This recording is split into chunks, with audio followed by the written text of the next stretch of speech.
Goal setting for the new year is not for me. After all, I had failed at it spectacularly in 2025, 2024, and every year before that. That was my mindset before I met the monk at Mount Koya in Japan. Hi, I'm Jojo. In this video, I'll show 5 steps to set goals and actually achieve them in 2026. Steps that a monk taught me through a journey to discover a magical treasure. And at the end, I'll also reveal one of my goals for 2026, which I intend to accomplish using these 5-step approach. In my previous video, I shared the 8 Japanese habits the monk taught me to transform my life in 2026. Yet, despite all that wisdom, one thing still scared me: goal setting. Just before leaving the monastery, I asked him, I want to set new goals for 2026. I'm not lazy, but is it even possible to work full-time, keep learning, build toward a dream, take care of my body, spend time with family, still have hobbies, and not burn out? He smiled and handed me 5 blank cards. In the foothills of Mount Fuji, he said, there stands a sakura tree. On the night of the full moon, it casts the shadow of a sacred sika deer. Beneath it lies an ancient scroll. The scroll reveals the specific steps to achieving any goal, he continued, but only if you understand them through experience. These 5 cards will reveal those steps, only when you get stuck on this journey and truly observe why. Then he added quietly, only those who believe a treasure exists ever notice the map. I was utterly confused. Map? Treasure? What did he mean? But I knew from my past experience that he wanted me to discover it myself. I started making a plan on how I'll reach that tree, the goals I'll achieve using the scroll, started asking people around the monastery if anyone else knew about such tree. Then all of a sudden, I started doubting all this and wondered even all of this is worth canceling my flight and extending my stay here in Japan? I was busy, yet going nowhere. That's when frustration hit, and with it, understanding. Movement without direction feels exactly like effort without progress. I pulled out the first card. The words appeared. Step 1. Clarity. Clarity answers 3 questions. What do you want, specifically? Why does it matter emotionally? By when will you achieve it? Goals without deadlines don't motivate. They delay disappointment. Write your goal in the present tense. Look at it daily. You should be absolutely clear on what you want, and it should be in your attention. Attention shapes action. Even research shows that writing goals down makes you significantly more likely to achieve them, and looking at them increases your chances multiple folds as your brain puts attention to anything that can help you reach that goal. It starts filtering reality in favor of that goal. In that moment, my clarity became simple. I wanted 2026 to be a transformational year, so I could become someone capable of taking care of the people I love. And to do that, I needed to find the scroll before the full moon.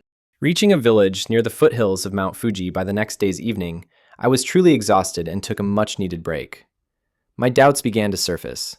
Finding the tree by the full moon now seemed increasingly impractical. As I wrestled with these thoughts, I noticed the villagers celebrating. Inquiring with a person nearby, I learned it was yoshiku, a very old traditional practice. The farmers were celebrating, singing, and dancing to thank God for the bountiful harvest that hadn't even been planted yet.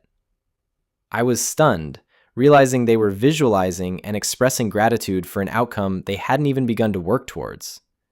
This realization instantly prompted me to retrieve the second card. Second step, creating reality with visualization. To align with the desired reality, one sets a goal and visualizes its completion. This is not magic, but a way to become a creator of one's own experience. How does visualization work? It is not a magical force, but a psychological tool that primes your perception, boosts your optimism, makes necessary actions feel instinctive. The cycle that reinforces this process is belief leads attention, which creates necessary behavior, which reinforces a stronger belief. While motivation and willpower require constant effort, visualization acts as a powerful attractor, pulling you into action. Consequently, what others perceive as difficult, hard work becomes effortless and natural for you. This new understanding clarified the actual mechanics of the law of attraction and visualization for me. I began visualizing myself holding the scroll on the night of the full moon, immersing myself in the feeling of finally possessing it and contemplating its profound impact on my future. This shift miraculously dissolved my doubts and exhaustion, replacing them with a surge of optimism and renewed energy. It felt as though a part of my mind opened up, revealing a realm of possibilities. Ideas spontaneously emerged on how to locate the tree, identifying the most likely side of the mountain, the area with the highest concentration of sakura trees, and leveraging my drone to find the shadow. I was astonished at how a simple change in perspective through visualization unlocked so many potential solutions. My journey led me to a monastery overlooking countless sakura trees. Their sheer number made my original goal, finding one specific tree, feel impossible. With only one night left, the task seemed like something that could take years. Exhausted and overwhelmed, a deeper question surfaced. How do you pursue a goal consistently without burning out? That's when I drew the third card. It read, Design. Design meant breaking the goal into manageable monthly, weekly, and daily actions, and building a frictionless system that made progress repeatable. It was about Kaizen, tiny, continuous improvements rather than bursts of willpower. This resonated deeply with me, especially since I had already explored systems thinking, an evidence-based way to achieve results without relying on motivation alone. As the saying goes, don't force yourself to rise to goals, fall to systems. The debate between goals and systems misses the point. They depend on each other. A clear goal gives birth to a system, and only a system makes the daily work effortless enough to reach the goal. So I applied it. A monastery student told me the sakura trees were clustered around the 5 major lakes near Mount Fuji. I ruled out densely packed areas. Those trees wouldn't cast the shadow I was searching for. That narrowed my focus to open spaces, riverbanks, and the outer edges. I divided the remaining area into smaller sections and began scanning them with a drone. 2 lakes passed without success. Still, I felt grateful, because the search itself was already teaching me lessons that would last far longer than the night. The following day, I began my search for the sacred tree, asking everyone I encountered for directions. However, each person offered new advice, and by evening, I had lost track of the sections I had already scanned. It became clear that I should have monitored my progress to avoid wasted effort and staying on track. I took out the 4th card and it illuminated, revealing Step 4, monitoring and refining. Measuring progress is essential for improvement, not only because it provides feedback to refine your plan, but also because it keeps your goal front of mind and directs your focus. I recalled an example I once heard in a video. Even weighing yourself daily can aid in weight loss simply because it heightens your awareness of what you consume. The sensation of progress is motivating, which is why monitoring is a vital step. Action becomes desirable when you are eager to see results. So I drew a map of the forest on a piece of paper and began noting the percentage of the forest scanned every hour. I also regularly questioned how I could make the process more efficient. This felt productive, but I realized that while useful for a short-term goal, this step's true significance lies in long-term annual objectives. For longer goals, monitoring progress involves breaking them down, scoring the completion of subtasks, and seeking weekly improvements. The more efficiently I complete and update the tracker, the simpler it will be to achieve the final goal. For instance, aiming to run a marathon in 6 months could be broken into daily runs. I could track the time and steadily increase the distance each week. Based on both time and distance, I could assign an overall score using parameters like consistency, speed, and distance, which would encourage me to improve that score monthly until the marathon no longer feels like a huge undertaking.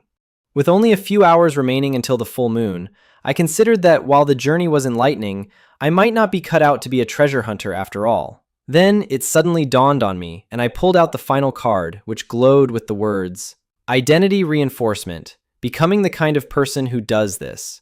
I asserted to myself, I am an explorer. This is what I do. Discover the treasures of life. Thoughts lead to action. Repeated action becomes a habit.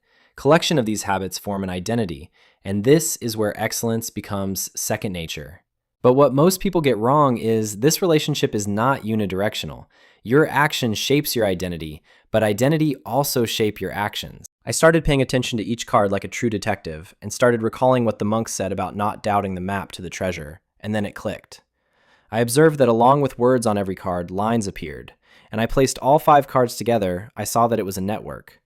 There is not a single step leading to the other, but all are intertwined in a network. Identity shapes actions. Actions shape identity. Visualization fuels action. Action strengthens belief. Systems enable consistency. Consistency builds confidence. Everything feeds everything. Changing my perspective, I realized I had stumbled upon a true treasure. These interlinked steps. Wait, did I say change the way I look at it? That thought sparked an idea. I flipped and joined all the cards, revealing a map of the entire area, with a blue dot marking a spot near a lake. With only 2 hours left, my excitement surged and I rushed toward the location. Midway, I noticed numerous fireflies moving in the same direction. After an hour of intense walking and running, I was met with the most breathtaking sight: a deer-shaped sakura tree on the bank of Lake Shoji, illuminated by thousands of glowing fireflies. It was the most beautiful thing I had ever seen. A blue mark was visible beneath the tree. I dug there and unearthed a scroll that appeared to be millennia old. I pointed it toward the full moon and focused on one of my personal goals: reaching 1 million subscribers on my JoJo the Traveler channel. It immediately started glowing and listed the 5 steps needed to achieve that goal. First, it defined the goal clearly with the deadline. Second, it gave me images to visualize.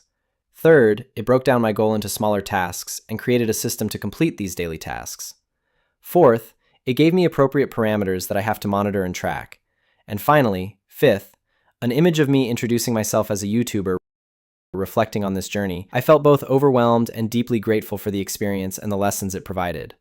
I simply lay beneath the tree, letting the immense potential of the coming year and the life ahead wash over me.